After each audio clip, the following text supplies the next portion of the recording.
आपका नाम और परिचय बताइए। हमारा नाम इसरार अहमद अंसारी है और हम इसी विस्तार में इसी रोड पर रहने वाले आम आदमी हैं और हम चाहते हैं कि हमारी आवाज सरकार तक पहुंचे। और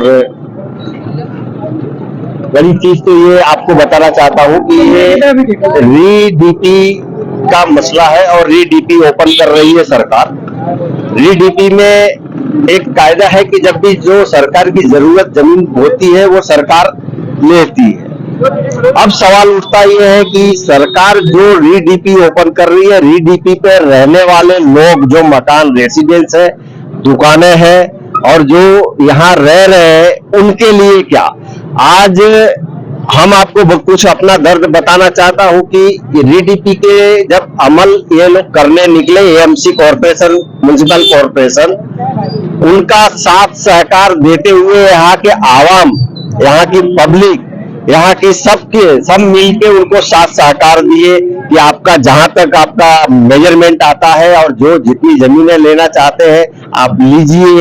लेकिन सवाल ये है कि आज जो री-डीपी का अमल करते हुए यहाँ से ठेठ तो अपने 4 रस्ते से लेके अंबिका 4 रास्ता तक इन लोगों ने डेमोलेशन किया और यहाँ की पब्लिक उनको साथ सहकार दी। आज सरकार से इनकी अपेक्षा ये है कि हमारे साथ सहकार के लिए सरकार खड़ी है या नहीं।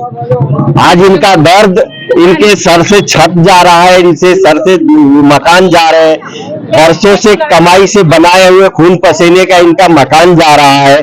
तो सरकार इनके पक्ष में क्या विचारी है, इनको कहाँ वो आवास देने के कुछ योजना है या कुछ अवलकल देने का योजना है, अभी तक इनके सामने कुछ भी आया नहीं है, ना ही तो इनको दिया गया है अभी तक, और इनको कोई आश्वासन भी नहीं दिया गया है।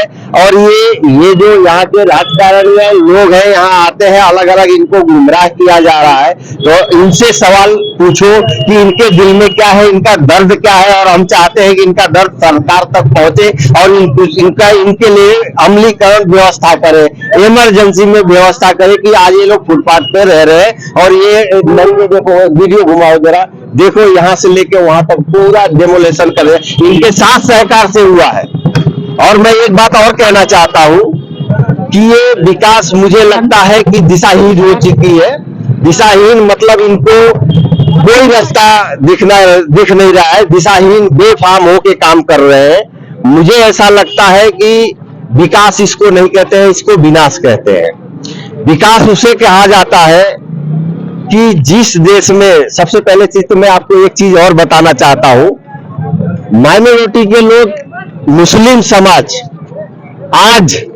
आज की तारीख में इस देश के अंदर, इस अहमदाबाद शहर के अंदर, एक अगर जो शब्द कहूं तो अनाथ हो गए।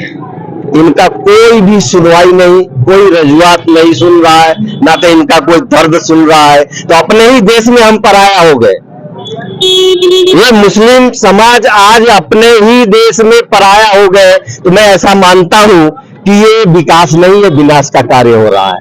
और मैं एक चीज और अनुरोध करूंगा सरकार से और इस देश के लोगों से अपील करूंगा, जो बहुमत संख्या में है, मैं उनसे भी अपील करूंगा कि ये अपने ही देश के लोग हैं, अपने ही लोग हैं, इनसे इनके सर से छत छीना जा रहा है। आज इस तरह से सरकार बेफाम होकर काम कर रही है और अपने ही देश के लोगों को पराया की हुई है। तो मैं उनसे अपील करता हूं कि इसके लिए आवाज उठाए, उनके दर्द को समझे और इनके दर्द के सहभागी बने, इनके सपोर्ट में खड़ा हो, इनके रहने का व्यवस्था करे।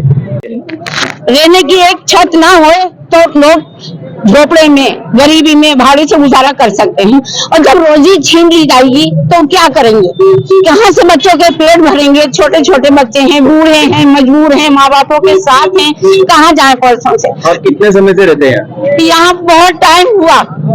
आज मेरा बड़ा बच्चा 35 साल का होने आया जब से हम लोग यहाँ हैं। सरकार की तरफ से कोई सुविधा दी गई है? कोई सुविधा नहीं है। सरकार यूँ पूछने नहीं आई कि तुम अपना बंदोबस्त करो, हमें कटिंग चाहिए। पूरे 1.5 महीने की बात थी कि त्योहार हो जाएगा, रमजान शरीफ हो जाएंगे, तब कटिंग आएगी। टोरेंट पावर के सामने हमारा मकान आया हुआ है, जो 2 दिन पहले की शॉर्ट टर्म नोटिस में हमें ये बताया गया कि यहाँ पर डिमोलेशन होने वाला है। ये शॉर्ट टर्म नोटिस थी। इसके पहले खबर दी गई थी कि 10 अप्रैल तक मतलब हमारा रमजान का मुबारक महीना निकल जाए और उसके अलावा ईद हो जाए, ताकि उसके बाद मतलब डिमोलिशन में हमने तो अभी भी उनका साथ सहकार दिया गवर्नमेंट का, क्योंकि हम जागरूक नागरिक है। लेकिन हमारी सरकार जो है वो सोई हुई है, वो जागरूक नहीं है। अगर वो जागरूक होती तो गरीब तबके के लोगों का, मिडिल क्लास के लोगों की पहले उनके रहने का रहठान का पहले बंदोबस्त करती और उसके बाद वो डिमोलिशन के काम को हाथ धरती, अगर हमारी सरकार जागरूक होती तो। मगर ऐसा कहीं नहीं किया गया।